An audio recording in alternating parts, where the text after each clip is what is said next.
teka catur kumaha aras urusna anu ngubur layon Kirais. Caturkeun geus beres aya poena. Sedengkeun si Andi terus diampihan ku Kisahudi keur manehna tambah-tambah teu boga anak, nya si Andi akhirna dikukut jadi anak.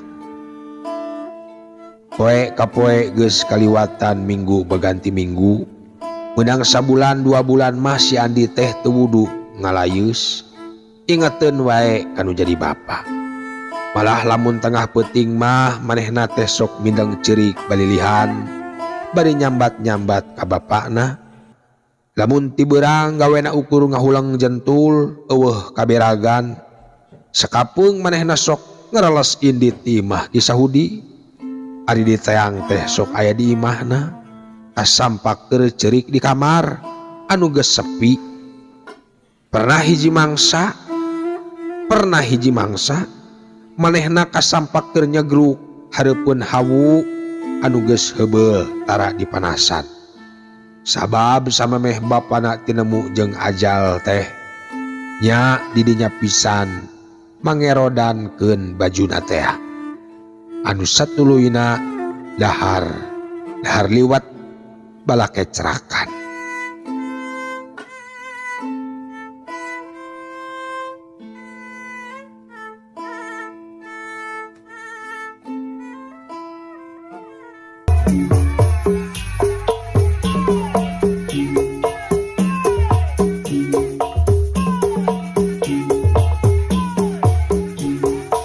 Dugi kadinya nya mitra, tungtung dongeng dina episode anu kamari. Kumaha atuh salajengna mitra, mangga urang teraskeun wilujeng ngabandungan.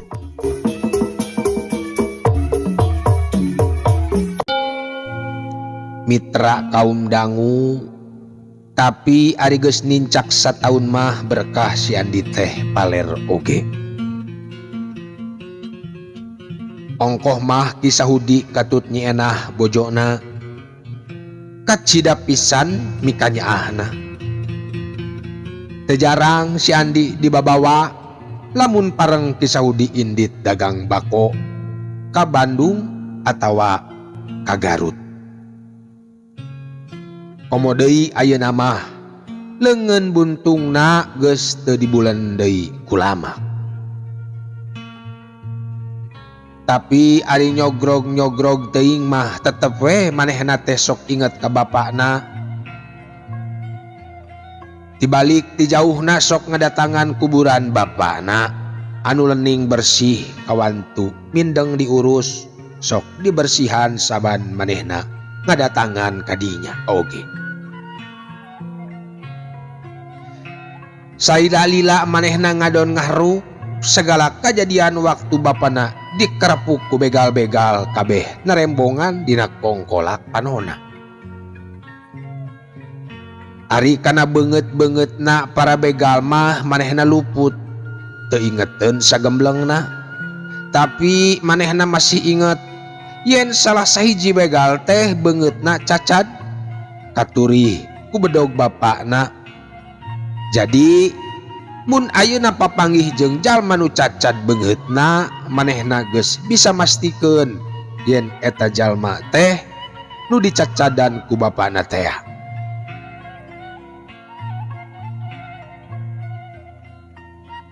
Atuh kana batu ali pirus boga bapana, manehna masih keneh ingat sarta ingetanana pasti dicokot ku begal-begal teh. Oge mun ayeuna bisa kapanggih manehna teh tangtu moal poho sabab ku manehna mindeng dicocoo. Mitra kaum dangu, perkara adat pangadatanana nu sok lenger kababaturan angger we manehna teh abong adat bawati kudrat. Ngan nyaeta atuh ayeuna mah manehna teh langka ulin cacampuran jeung babaturanana. Jadi osok mindeng ulin sorangan di kebon atawa di kuburan, sarta lamun aya nu leukeun ningali ka manehna piraku teu matak jadi helok tur ngarasa kaget lantaran cicingna di kebon atawa di kuburan teh ayeuna mah lain ngan sakadar ngajentul tepuguh. Tapi ngadon nonjok-nonjokeun leungeun kencana anu buntung kana tatangkalan. Mimitina mah kitu we kana tangkal cau, lamun teh tangkal cau dina sakali nonjok bisa rebah, ningkat kana tangkal anu teas, kana kai atawa kana awi. Nu antukna mah mitra, lamun leungeun buntungna ditonjokkeun kana dahan kai nu sagede bitis bae mah kudu we peunggas kana tangkal awi oge teu burung ngadorok-dok.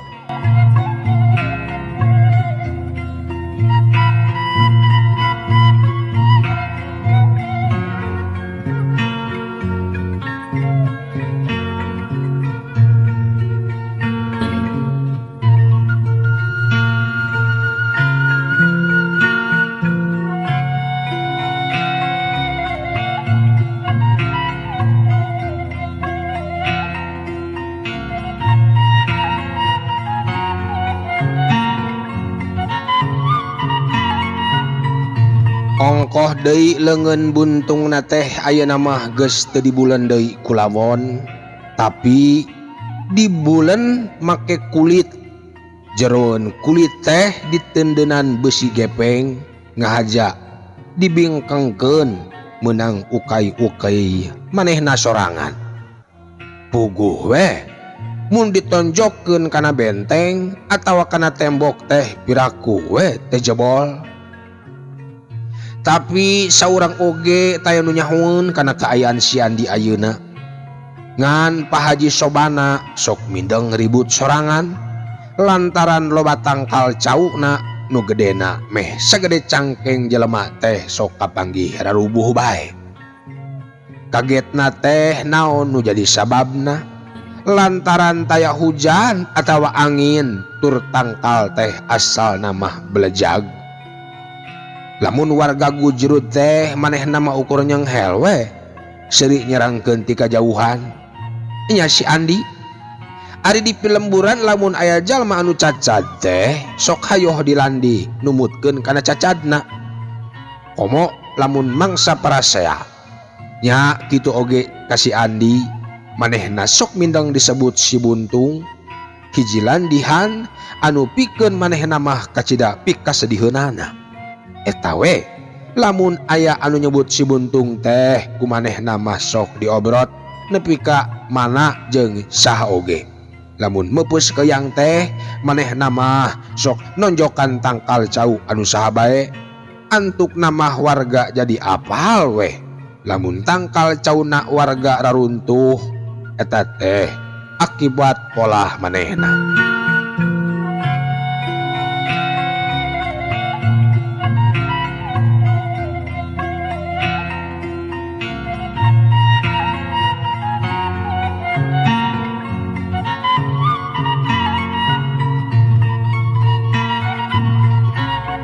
Mitra kaum dangu ocapkeun dina hiji mangsa. Haji Sobana nyarekan si Andi lak-lak dasar. Dumeh puluhan tangkal cauna teu kapuluk. Beak ditonjokan. Kurang ajar sia. Ngarah naon sia teh ngaruksak tangkal cau aing ha? Pokna morongos. Dengarahna naon Pak Haji, resep weh. Da Pak Haji mah beungar ieu. Tembal si Andi teriuk-riuk. Bangkar waras sia. Memangna banda aing teh ruksakkeun sia. Teu ngarumasakeun pisan hirup geus teu boga indung bapa sia. Pak Haji beuki nafsu. Ulah mamawa indung bapa kuring Pak Haji. Pamali nyambi-nyambi tutos taya di kieuna teh apan. Si Andi beri tungkul nyabar-nyabar maneh. Gandeng sia, nambalang wae diomongan teh. Teu karuhan buntung sia. Haji Sobana ngomongna geus teu diwengku deui. Ngadenge kitu amarah si Andi ka hudang. Tong nyambit-nyambit cacad uing Pak Haji, bisa ditumbuk geura. Pokna beri gajelang bae si Andi luncat, leungeun kencana sakilat ditonjokkeun hiuk dorok-dok. dahan tangkal nangka walanda kumanehna ditumbuk kulengan buntungna nepi ka peunggas atuh puguh we teka palang rewasna Haji Sobana ningali kitu teh ulah kitu patah sia teh Andi pokna bari biricit lumpat mangpret teu serikna nepi ka notokeun maneh da eta we gamparan anu dipakena oge nepi ka raceng lalesotan geus asa habak-habak bari ditonjokan ku si Andi teu wudu warga anu narempokeun pating cakakak jeung serikeun bari rasa helok namah teu bisa disumputkeun kabeh warga colohok antara rewas jeung kataji ku kekuatan tonjokan si Andi keur kitu jol kisah Hudi ngadenge ribut-ribut teh manehna nyamperkeun ka si Andi bari pok nyarita aya naon deui Andi ulah kitu pamali ieu campela ka kol teh jeung eta dahan nangka jeung tangkal cau dikumahkeun ku maneh kisah Hudi nanyana bari pinuh ku rasa heran ditonjokan ku Andi Mang Udi geuleuh atuh da Pak Haji ngahina geus kaliwatan jaba barudak matikan bae tembal si Andi bari tungkul kambekna masih ngagugudag dina dadana matakna tuh maneh teh ulah bolongor ulah nyiar-nyiar pi omongan teu hade ngaruksak boga batur ieu geus ayeuna mah angguran geura balik geura mandi terus dahar apan sakedeung deui kudu ngaji kat ajug ceuk kisah Hudi tapi angger leungeunna mah ngusapan sirah si Andi pinuh ku rasa kadeudeuh ret manehna ngaret ka sabudeureun katempo jalma-jalma anu naringalikeun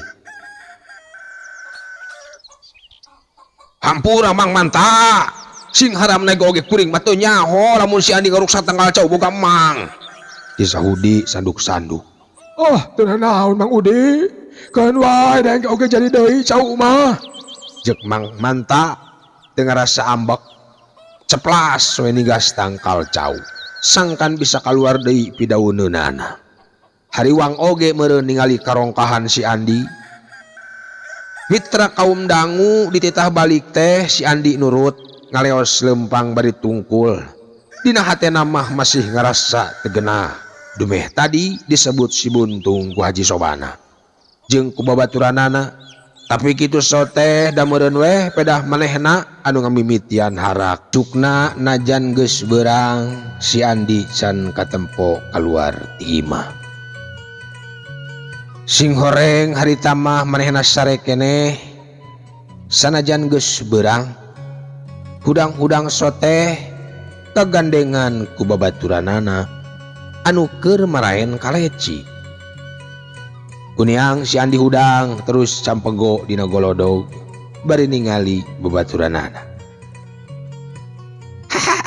kakarak hudang maneh Andi dasar budak harak aya we piomongeunana teh kaleci dicapit ku indung sukuna ngadon hayoh dikajatkeun nepi ka maceleng ka jero kebon teangan si Andi pokna kumaneh we teangan pan kaleci maneh tembalna teu kireum-kireum gantian sia si Kemen ngomong bari beungeutna beureum tanda ambek gantian ku ieu yo ceuk si Andi bari ngacungkeun leungeun buntungna atuh si Kemen murangkad gok cingogok bari tungkul siga nu rek ceurik montong leweh sateh teh kuing digantian mun geus boganya ceuk si Andi bari ngaleos nuluykeun kapancuran mitra katelengesan jeung kalengeran si Andi sigana mah moal manggih bangsana jeung barudak saumurna mah malah aya dua kajadian anu meh-mehan ngadatangkeun korban akibat kabontongoranana pernah hiji mangsa badega Haji Sobana teh deuk ngamandian kuda biasa ku barudak sok diabring-abring tapi nu sejen mah tara aya nu wani ngadeuketan sabab sok sieun kuda teh nyepak tapi dasar budak lenger si Andi mah manehna ngadondokoh we lempang hareupeun bujuruk kuda anu harita dina tonggongna keur anyecele anak Haji Sobana anu kakarak umur 4 tahun Nah da eta mah buntut kuda teh ku si Andi ngadon di kenyang atuh puguh kuda teh ngajerete nepi ka budak Haji Sobana memehan labuh. Atuh bade gana Haji Sobana nu ngaranna Mang Amir teh ngambek terus nyeretong. Atuh kuda teh jadi teu ka arah gawena. Ku kajadian eta teh Ki Saudi keluarga pada ngajejeleh, tapi sanajan geus dipapatahan kumaha oge keukeuh talajakna si Andi teh teu yeuh-yeuh angger we manehna mah sok nyieun picacapekeun. Hiji mangsa manehna arulin ka pasir rek ngalamanu. Babaturanana mah marawa katepel. Ngan si Andi mah nu dibawa teh sumpit. Paserna weh aya kana 10na. Lantaran teu bebenangan nya saterusna mah maranehna ngaralakasir. Geus kitu laleumpang ngaliwatan Tegal Pangangonan. Riab harita teh munding Haji Sobana keur diangon. Tapi eta mah si Andi mitra. Teu pupuguh manehna ngadeukeutan munding jalu nu panggedena. Hayoh we ceuli munding teh diasupan kasir. Balukarna eta munding ngagideg-gideg hulu, ungas ingus ngamuk sagala digaruk. Anu satuluina eta munding jadi edan. Ngabret ka sawah anu macul buriak lalumpatan sabab dibeberik munding edan. Munding beki edan beki ibur sanggeus na eta munding asup ka jero lembur. Jalma-jalma nyalametkeun diri ka kolong-kolong imah na sewang-sewangan.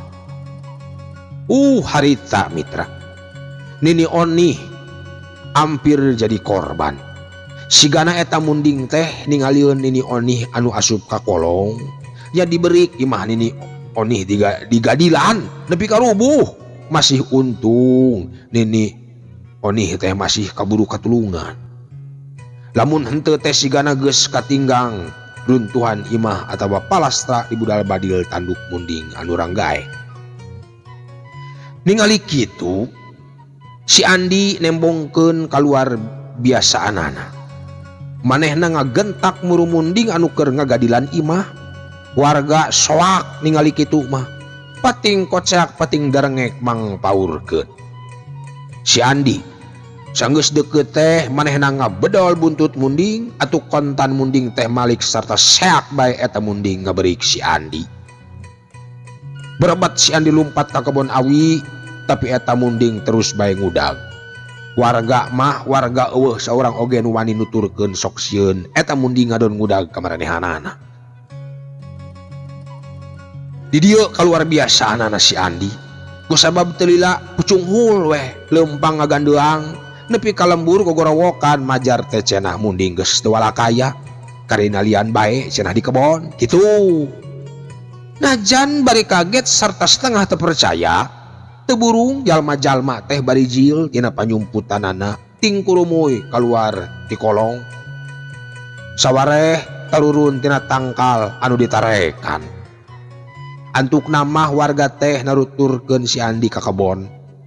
Ana breh teh kabuktian bener weh eta munding geus teu walakaya lantaran tandukna nyelap kana sela-sela dapuran awi.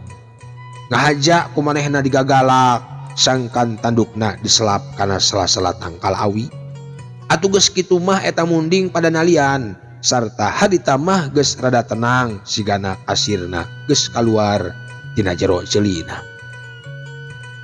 Warga mitra ting dalelek ka si Andi lantaran geus curiga moal salah deui eta munding nepi ka edan teh alatan diheureyan ku si bebengok Andi. Ngan tayan wani ambek da geus pada maklum kana talajakna.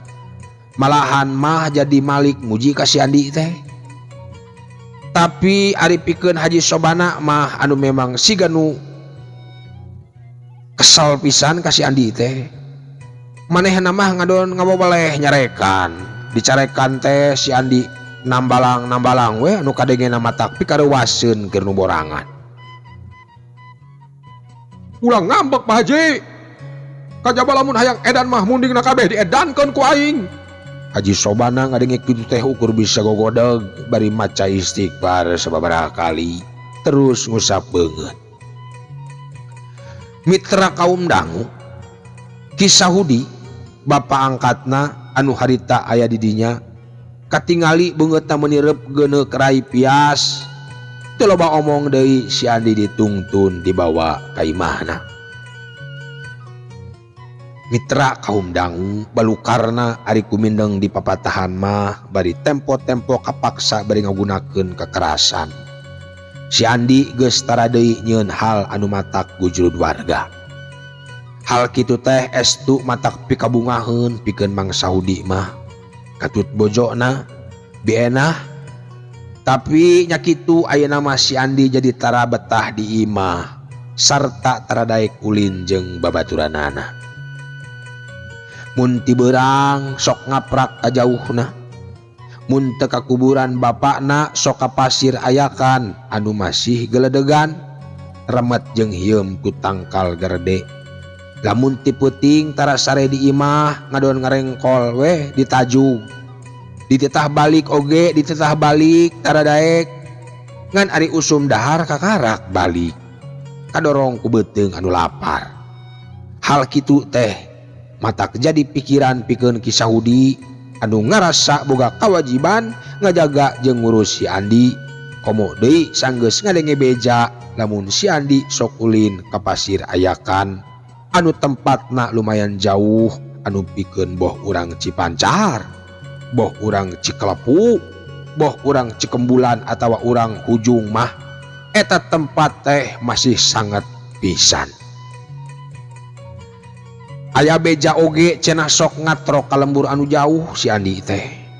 Tapi ari ditanyakeun jeung dicarek ulin ka pasir ayakan teh jawabanna ukur resep we cenah. Kitu. Padahal si Andi kitu teh manehna boga maksud anu mandiri dina dirina anu aya patula patalina jeung kajadian anu tumiba ka bapana. Sanggeus ayeuna boga pikiran anu bener si Andi jadi robah pamadegan. Komo deui sanggeus ngadenge beja lamun nalika jumeneng teh bapana mah kacida pisan ceceubna ka para begal teh. Lamun dina riungan boh ditajug atawa di pasar sok nembongkeun ka ceceubna ka para begal teh sok kaleuwih sok rada sompral. Tangtuna hal eta ngajadikeun rasa dendam para begal anu memang loba mata-matana. Jadi bisa wae waktu kejadian harita teh Bahrawi jeung baladna lain ngan sakadarek ngabegal tapi leuwih ku rasa dendam kakirais. Tak kaum dangu memang rada tasup akal pikeun si Andi mah. Sabab harita bapana ujug-ujug diraponan anu antukna nepikeun kangalaman bobor karahayuan. Kumaha telengesna para begal harita geus moal bisa dipohokeun. Teu oleh ngolebat dina bibir panonna. Komo deui apanan leungeun manehna oge nepi ka ngalaman tatu anu moal bisa cager saperti sabihari. Kukituna si Andi jadi hayang maluruh saha anu geus mateni bapana teh? Saha atuh? Sok sanajan manehna teu aya nu apal kana beungeut para begal, tapi manehna miboga cepengan anu bisa dijieun bukti pikeun maluruh. Salah sahijina nyaeta waktu galungan teh apanan aya saurang begal anu beungeutna kakeunaan ku sabetan bedog bapakna anu ngabalukarkeun cacat dina beungeutna. Jadi di mana aya jalma-jalma anu cacat beungeutna teh si Andi geus bisa mastikeun yen eta petalakuna. Anu kaduana nyaeta Ali nu dijieun tina perak mata virus bapana anu dicokot ku begal.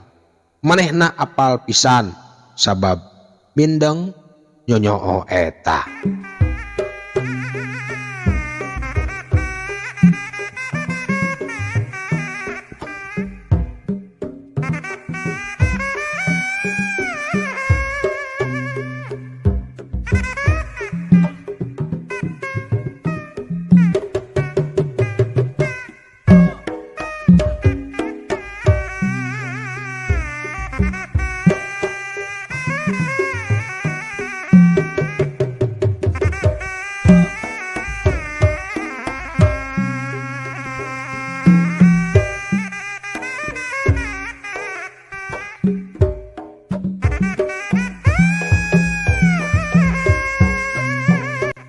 Sakali mangsa si Andi keur nikreuh lempang ngejugjug pasir ayakan.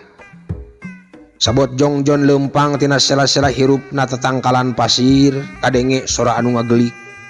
Sanajan lain budak borangan oge teu wudu manehna ngarasa muringkak. Sabab cenah kabejakeun didinya loba dedemit. Jejantung ngadadak ratug tutunggulan. Geli-geli kadenge deui sora semu ngalengis di barung sora prak-prak siga sora anu keur nakolan batu. Hatena ngageter. Rikat si Andi ngasupkeun pasar kana sumpit anu dibawana. Leungeun kencana dipalangkeun dina dada. Lamun aya nanaon teh kumanehna rek disumpit atawa dikede. Itu gerentesna. Panonna nitenan ke arah datangna sora.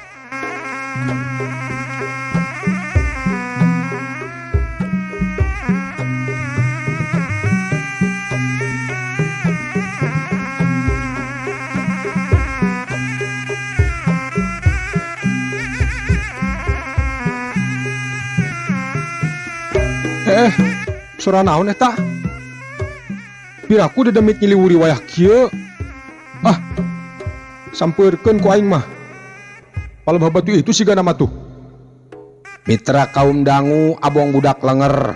Ayeuna mah nu timbul teh rasa penasaran. Si Andi terus ngatayap ngadeukeutan kana palebah batu, polahna teh teu beda lir ucing anu keur ngadodoho beurit. Sorana anu kekeprakan beuki tetela. Barang breh kanu aya di hareupeun, si Andi kaget, tapi teu lila saterusna mah manehna seuri ngabelenye. Sabab naon anu aya di hareupeunana teh teu kurang teu leuwih lian ti heulang ruyuk, sukuna sabelah nyelap kagencet ku batu. Hei, sugan teh naon? Diselap maneh teh ruyuk? Si Andi ngadeuketan, tapi ningali jalma teh eta heulang malikeun huluna sarta calangap nembongkeun pamatukna anu ngeluk seukeut. Galak naker siga anu ngancam rek macok katinggalina teh. Ai, sakitu geus teu walaka aya masih galak. Hayang dipodaran sia teh. Cek si Andi bari nyiapkeun sumpit rek ditembakeun. Tapi teu lila sumpit diturunkeun sabab kadenge eta heulang ngagelik ngalengis siga nu minta ampun. Cicing matakna.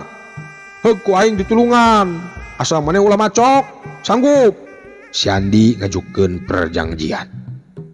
Eta heulang siga nu ngarti kana basa manusa. Manehna meberkeun jangjangna kana batu siga nu pasrah. Waktu si Andi mariksa suku anu kagencet batu oge cicing weh. Si Andi ngadorong batu ku tak-takna rada adu regeng sabab lumayan badag batuna teh. Gerobas akhirna batu ngagulutuk. Bareng jeung kitu galaprak heulang ruyuk teh hiber kana tangkal. Panonna melong ka si Andi anu luhut leet kesang siga nu nganuhunkeun. Jug sia indit, cek si Andi bari turun ka palebah anu datar. Terus mehna ngagoler ngareukeun ka cape dina batu anu nemprak. Teuing pedah cape, teuing memang hawana hawa angin gunung. Harita si Andi kasarean lilir-lilir sote pedah awakna kasorot panon poe anu harita geus mimiti lingsir ngulon. Waduh, geus beurang geuning. Bari kuniang hudang terus nguliat. Geus kitu manehna lempang mudun. Dina hiji tegalan manehna ngarandeg. Didinya loba tatangkalan anu raruntuh. Si Andi ngadeuketan tangkal kiara anu gedena saukuran pingping jalma dewasa. Teu anta parah deui, jebron. Jebron eta tatangkalan ditonjokan sababaraha kali. Rekek dorok-dok sorat tangkal anu teu lila terus ngagebru runtuh alatan ditonjokan ku si Andi. Cukup latihan poe ieu mah. Pokna bade ngareos rek mulang ka lemburna.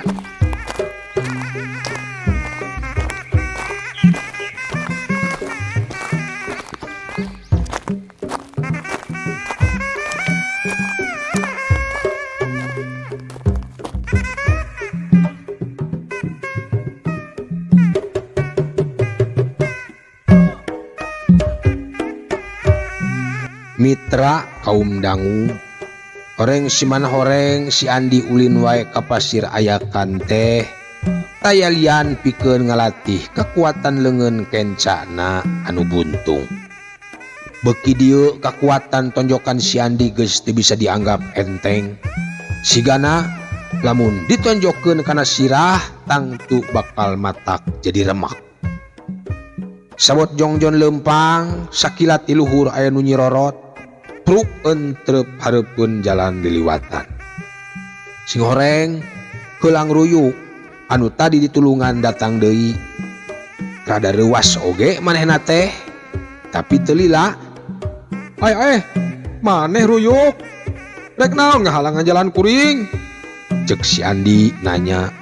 Eta manuk siga nu ngarti manehna ngagerak-gerakkeun hulu bari ngiplik-ngiplik jangjangna. Halik nyingkah tong ngahalangan jalan. Kajaba lamun maneh arek ngilu ka kuring jeung daek jadi balad kuring. Siap ka dieu. Cek si Andi bari nepak tak-takna.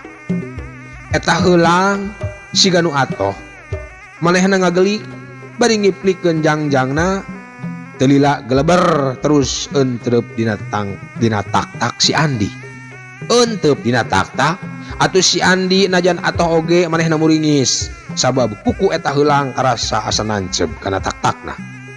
Aduh, turun si ruyuk. Aduh, turun. Cek si Andi bari muringis geleber deui hiber setengah hiber. Celek ayeuna mah entrepna dina leungeun kenca si Andi anu memang nepi palebah sikuna dibungkus ku kulit. Heuleuk waktosna Saeb Mitra.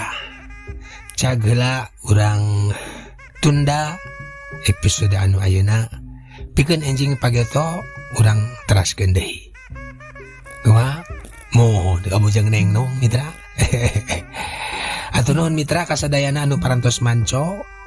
Urang mudah-mudahan tiasa patepang ngedangu deui enjing atanapi pageto nya teraskeun hanca dongengna. Kembang pinetik sinebaran sari tutup lawang sigotaka. Permios. Jangan lupa di like, comment, and subscribe. betul pisan. Anjing, Tekan YouTuber tombol bisa aja. lonceng, oke.